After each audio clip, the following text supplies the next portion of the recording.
Remember that our goal for today is for you to be able to use hanger diagrams to help you solve equations. So this is a good example of 4 different hanger diagrams. And typically you can always assume that figures with the same letter or the same shape have the same weight. So it won't, sometimes you'll see this sort of reminder and sometimes you won't, but that's a safe assumption. So I know that like this little like crown looking thing that has the letter Y in it has the same value as this one down here, and this circle over here that's a W has the same value as other W's. And so if, for example, I'm given a problem like this, where it wants me to match each of these hanger diagrams with an equation, or ultimately it wants me to write it, maybe one thing I need to start doing is sort of identifying what is in each equation first. And so let's just start with this one. So diagram A, I've got 1, 2, 3, 4, 5, 6, 7 like single things there. And that's going to be equal to, on this side, let's see here, I have 1 single thing, and then how many W's? I have 1, 2, 3. So I might write this equation as 7 equals 3W plus 1. And so if I look down here, ooh, look, there's one that right there that says 7 equals 3 something. So it'd be 3W plus 1.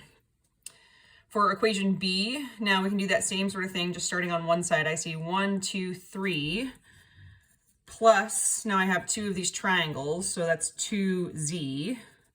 There's a Z written in there. And then that's equal to, on the other side of the hanger diagram, I would write that as 1, 2, 3, 4, 5.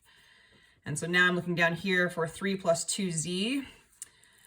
2 plus, oh no, that one doesn't work because there would be a variable there.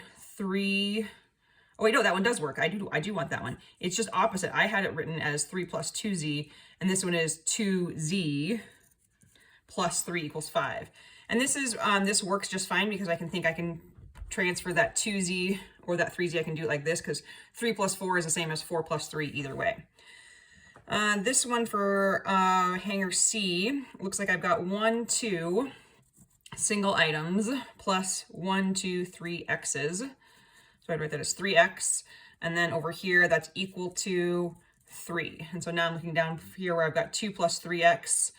Or at this one, I have 3 plus, 3X plus 2. So that would work again, that same sort of, that commutative property. This one down here, I'm assuming it's going to be this one, but let's double check. 1, 2, 3, 4, 5, 6 equals 2Y's plus 1, 2, 3. So we've sort of matched them up. So this one would be the Y down here. So I've matched them up, and that's a great start. And then the reason I like using hanger diagrams as a way to help me solve each equation, they're kind of a cool way you can sort of cross things off. So if you ever get stuck of like how to solve, if you're given like this math equation of 7 equals 3W plus 1, I think a valuable tool is to use a hanger diagram to solve the equation. And so to do that, remember I need to maintain that property of equality. So if I do something to one side, I have to do it to the other. And so I can sort of cross off 1 on each side, and that would still keep it even, right? And now I think, okay, these 1, 2, 3, 4, 5, 6 W's needed to be distributed evenly among these W's. And so I can say like, those 2 go in there, those 2 go in there, and those 2 go in there. And so I could say, well, W equals 2. Because in each W, that's value, that W circle is worth 2 squares there. So same thing for this one. If I were to work through solving these equations, I've got this 5 on one side and this 3 plus 2Z. And so I can cross off 3 on squares on one side and 3 on the other to sort of maintain that property of equality.